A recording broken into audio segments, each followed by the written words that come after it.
और साथियों, आज आइए हम लोग रिपोर्टरी के कुछ रूब्रिक्स का अध्ययन करें। आज सबसे पहले मैं एक अल्फाबेट्स के आधार पर एक रूब्रिक्स को आपके सामने में प्रस्तुत करना चाहूंगा। यह रूब्रिक्स है आपको एब्रप्ट। आप एब्रप्ट से वाकिफ वाकिफ होंगे। एब्रप्ट करने का अर्थ होता है, क्या अर्थ होता है, इसे जानने का कोशिश करते हैं। एब्रप्ट का मतलब होता है अचानक, अनएक्सपेक्टेड, यानी कि अचानक होगा, जिसका कि आप उम्मीद नहीं कर रहे होंगे। और इसमें एक स्मूथनेस नहीं होगा, रूड टाइप का बात है, रूड का बिहेवियर होता है, यह बिहेवियर का लैंग्वेज है। रूड होता है, कर्ट होता है, ब्रिस्क होता है। और मैनरिज्म इसमें लगता है कि इस व्यक्ति के अंदर में इमोशंस की कमी है। होम्योपैथिक रिपर्टरी में ये माइंड चैप्टर के अंदर में आता है। और ये केंट रिपर्टरी में भी है, आपको सिंथेसिस में भी मिल जाएगा। और इसका इसका जो क्रॉस रेफरेंस दिया गया है, sudden, curt, blunt manner of speaking और एक्टिंग। इसके अलावा ये पेशेंट का बिहेवियर को भी इंडिकेट करता है, मेंटल स्टेट का भी इंडिकेट करता है। जैसे इंटरप्ट इन कन्वर्सेशन रूडली, कोई बात कर रहा है, अब बीच में ही अचानक वो लोग टोक देता है ना। ये चेंजेस टॉपिक सडनली, है ना।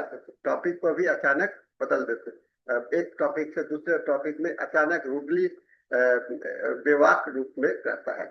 और स्पीक विथ दूसरों की भावना को कद्र किए बिना, आप ये नहीं सोचता है कि लोग क्या सोचेंगे, ये लोग करते हैं। इस तरह का बिहेवियर होता है। और लगता है कि इसमें इमोशनल डिस्कनेक्टेड है, सोशल या सामाजिकता नहीं है। और अनएक्सपेक्टेड और रूड बिहेवियर, और लगता है इसे इसकी बातों से लगता है ये रूड आदमी है, इम्पोलाइट है, पोलाइटनेस नहीं है, जरा में भी नम्रता नहीं है।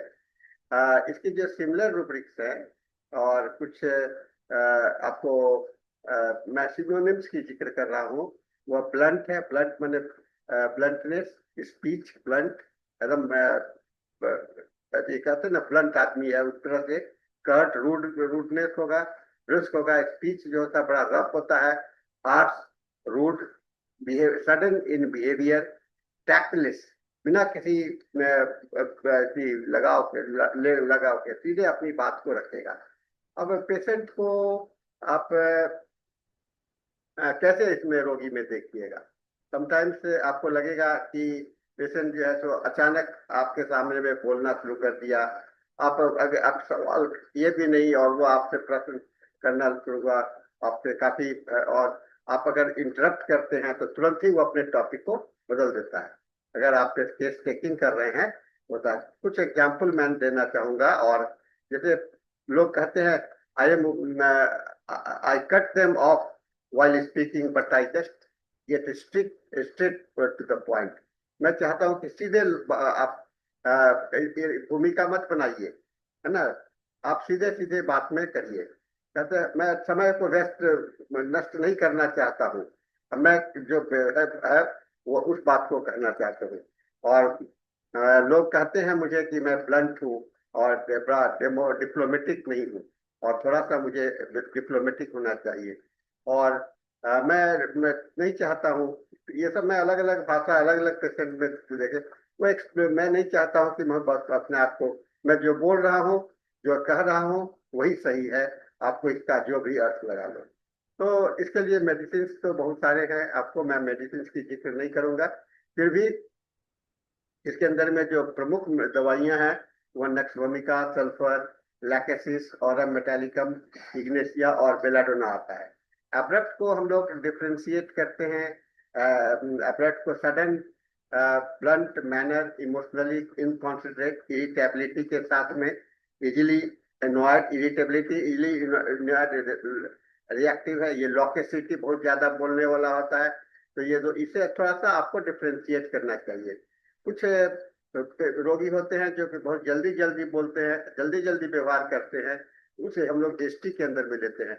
इंडिफरेंसेस, यानी कि किसी से लगाव नहीं। तो emotional detachment not necessarily abrupt, है ना। इसमें है कि इंडिफरेंस उदासीन व्यक्ति है।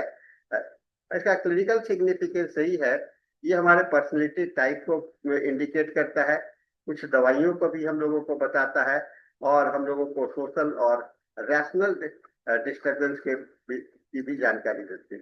तो साथियों, रूब्रिक को लेते समय में हमें इस बात का ध्यान रखना चाहिए कि उसका जो प्रेजेंट सिचुएशन है उसको हम अधिक महत्व दें, और अगर प्रेजेंट सिचुएशन को अधिक महत्व करते हैं तो ये बताइए रहा आज का रूब्रिक अब्रप्ट। और मुझे उम्मीद है कि आपको इसमें अच्छा लगेगा।